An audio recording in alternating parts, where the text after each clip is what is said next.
Now that we're done with the discussion about command economy and free market economy, we're good to talk about mixed economy, which is the most popular economic system these days. What is a mixed economy? Well, mixed economy is an economic system that takes into account the advantages of both free market and command economy, and therefore come up with something of a mix, which is that there is both the private sector where resources are owned privately, and then there is the public sector where the government is owning resources. Hence, in a mixed economy, we can see there is government intervention alongside a good private sector that is operating and providing goods and services. In the private sector, we'll see there is competition, while in the public sector, resources will be allocated through planning mechanisms. So while we look at private sector will operate just like the free market economy. There will be a lot of competition. The goods and services will be provided through the market forces demand supply. While in the public sector, there will be planning. So, for example, in a mixed economy, public utilities like electricity, like water, and basic necessities are sometimes provided by the government because the government feels these are the goods which are important for people. What about the interest or motivation? Well, we say in the private sector there is basically self interest because profit is the main motive, while in the government sector or the government sort of public sector, we will see social welfare to be determining uh, people's interests and to be determining the allocation of resources. Now, in a mixed economy, government can also intervene to correct market failures. Now, one of the problems where we saw in a free market economy, there were market failures, but now in a mixed economy, because the government is present, it becomes the regulator for a lot of these sectors, and therefore it can stop any good and service that is causing a market failure. Hence, a strong legal system is something which the government provides in this economic system because through laws and legal system, the government is trying to control the harmful activities. Now, how does the government get the money for all of this? Because when you have a government which is operating and trying to also control the economy, they need resources. So the government basically finance its activities through what we call taxes on income, wealth, and goods and services. So the taxation is providing funds for the government to operate in this economic system. Let's now look at how market can fail and how the government can be very useful in intervening. So when you look at this economic system, the role of government becomes essential. So we saw in a free market economy that only those goods that were profitable were being produced. For example, a market economy will not provide you things like education and healthcare in the right amount, which we call merit goods, primarily because some people may not be able to afford it. So, for example, during COVID, vaccines were really important, and therefore the government can play a role here because they can provide or produce these merit goods such as education, healthcare, vaccine for people regardless of people's ability to pay for them. Why? Because this is good for the society and economy, and everyone can benefit from having a very healthy and educated population. And that's why whenever in a free market then the price is too high for these goods like education and healthcare, the government can produce these goods and can help in benefiting consumers by undertaking this production or even subsidizing this production of goods and services.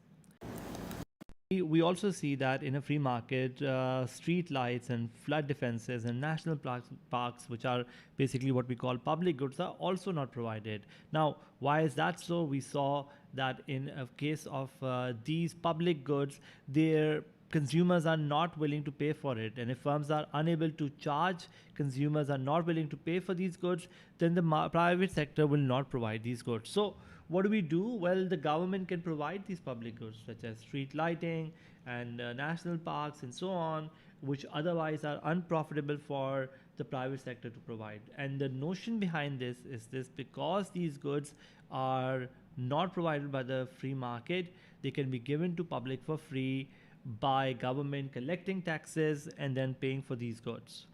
Thirdly, resources will only be employed in a free market economy if it's profitable to do so. Some people who are willing and able to work and are unemployed because it's not profitable to employ them will never be finding work and therefore will be without income. In a mixed economy, the public sector can employ these people who otherwise are unemployed, and basically provide welfare benefits and unemployment benefits wherever people are not finding jobs despite having a willingness to work. In free market economy, we also see harmful goods like the demerit goods like drugs and weapons can be produced and freely available for consumers to buy them. There is no regulation because there is no government. But when there is mixed economy, laws can be made in terms of production of harmful products or consumption of harmful products, or we could even put taxes to make it unaffordable for people to buy these goods, such as in the case of cigarettes. We can reduce consumption by putting very high taxes. And so the government's role here is to regulate the demerit goods or any undesirable goods in the market. Another important thing is sometimes producers are ignoring the harmful effects of what we call negative externalities or third-party costs, because those third-party costs are causing a harm to our environment or people's health. Now, how do we take that into account? Well, the government can make laws and regulations so that these products are not produced or produced in very limited quantity, or they can actually make firms pay large fines if ever they find that the firms are causing a harm to society or breaking laws which are causing a society to have what we call negative externalities. Lastly, monopoly is another problem that can be taken care of. Some firms which may dominate the supply of particular goods and services can become so powerful they can charge consumers very high price. So what can government do? Well, these monopolies can be controlled through or regulated through the government's price controls, or they can also do something called deregulation, which can allow more firms to enter the market. So when we look at free market economy, these market failures can be easily sorted by the government intervention. And that's why in a mixed economy, we get the best of both worlds, because we get the government to intervene wherever there is a market failure. Let's talk about what are the problems of government intervention. Government intervention can also have serious issues. One of the serious issues we can talk about is that we are putting a lot of taxes on profits and on people, on income and so on. So that can be harmful because it could reduce people's incentive to work or reduce a producer's incentive to produce. And that could be a supply side issue because economy's overall supply can get affected if the government is putting too many taxes in order to make its government operation to be funded. Another issue that can happen from regulation is this, that government can cause significant cost on firms because of these regulations. A good example of this is UK versus China. When you look at firms in the UK, the regulations are a lot higher than in China. As a result, Chinese producers are a lot more cheaper when it comes to providing goods and services than UK, and therefore regulations can sometimes make you not competitive in a market. Another challenge that can happen when it comes to government intervention is this, that the public sector which is providing these goods and services may not be too efficient to begin with, and they may produce poor quality goods and services without much consequences. The public sector organizations, we know, are not motivated by profits. They are motivated by basically the quantity sometimes, or they are motivated by simply providing the good, but not by the fact that there is profitability. And as a result, sometimes what we can see, inefficiency can happen in the public sector provision of goods and services.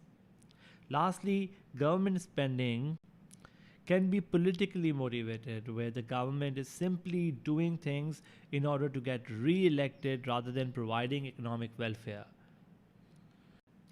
This means that the government role of basically making sure economic welfare is maximized will not happen, as the government is thinking about re-election and therefore may want to do only those things which are popular and not those things which are desirable from an economic perspective.